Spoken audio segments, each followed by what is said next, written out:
أصدقائي في القناة وأولادي حبايبي تيمور وطارق، يلا بينا نحفظ كلمات جديدة مع بعض. أول كلمة عندنا around. around يعني حول. around حول أو حوالي. around حول أو حوالي. تاني كلمة معانا هي كلمة ask. ask يعني يسأل أو يطلب حاجة.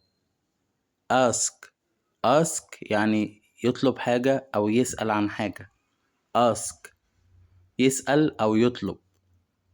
تالت كلمة معانا هي كلمة but يعني لكن. لكن لكن ما تنسوش تدعموا الفيديو بلايك علشان يوصل لكل الناس. شكرا جزيلا. Thank you so much.